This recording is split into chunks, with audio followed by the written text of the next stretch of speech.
warahmatullahi wabarakatuh. Semuanya anak-anakku, gimana kabarnya hari ini? Oke, kembali lagi di pembelajaran interaktif bersama Bu Nana. Di sini Ibu akan menjelaskan tentang cara bersuci dari hadas dan najis. Gimana nih anak-anak, di sini ada yang tahu nggak antara pengertian hadas dan najis? Kalau nggak tahu, simak videonya berikut ini ya. Oke, kita mulai dengan pengertian najis terlebih dahulu. Najis merupakan segala jenis kotoran yang menjijikan dan harus disucikan berdasarkan ketentuan yang diatur dalam fikih. Najis dibagi menjadi 3 macam. Yang pertama ada najis ringan atau mukhafafah. Contohnya air kencing bayi yang belum makan apa-apa selain ASI. Bayi di sini itu laki-laki ya.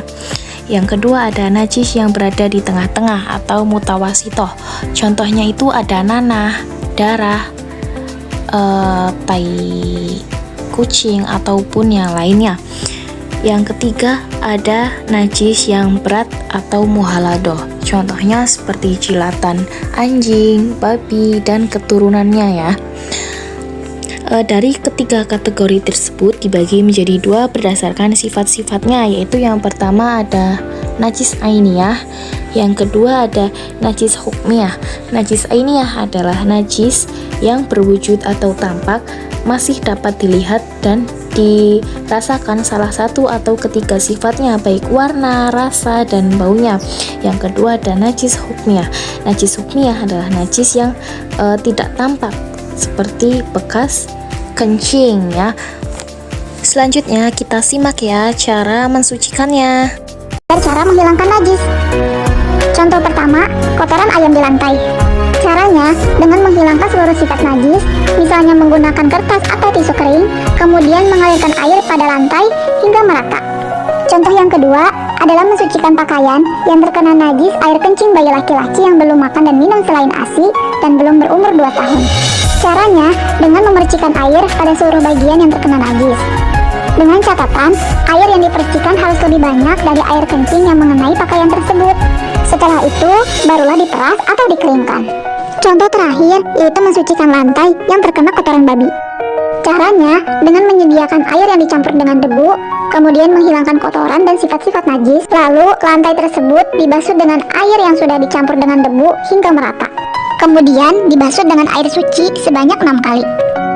Oke anak-anak, setelah kita melihat tutorial cara mensucikan najis, kita akan lanjut ke pembelajaran berikutnya, yaitu tentang hadas. Hadas merupakan najis yang terdapat pada beberapa anggota tubuh manusia yang dapat menghalangi sahnya sholat ya. Hadas dibagi menjadi 2. Yang pertama ada hadas kecil, yang kedua ada hadas besar. Hadas kecil merupakan hadas yang cara mensucikannya dengan berwudu atau tayamum. Contohnya seperti buang air besar, buang air kecil, buang angin, menyentuh kemaluan tanpa alas tidur nyenyak dengan posisi miring atau tanpa tetapnya pinggul di atas lantai, termasuk sebab seseorang berhadas kecil. Dan cara mensucikannya dengan menggunakan berwudu ataupun istinja dan tayamum. Yang kedua ada hadas besar. Hadas besar adalah keadaan tidak suci pada diri seorang muslim karena sebab-sebab tertentu. Adapun contoh dari hadas besar yaitu haid, nifas, ataupun yang lainnya. Dan cara mensucikannya dengan mandi besar.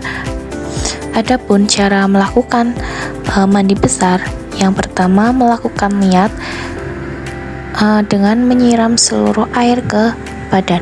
Yang kedua, siram sampai merata, sampai ke sela-sela maupun yang lainnya, sampai terkena semuanya. Oke, gimana nih teman-teman setelah melihat video interaktif dari Bu Nana? Apakah kalian memahami semuanya? Apakah pembelajaran hari ini menyenangkan? Oke, kita tutup untuk pembelajaran hari ini ya. Sampai ketemu di video interaktif selanjutnya. Bye-bye. Wassalamualaikum warahmatullahi wabarakatuh.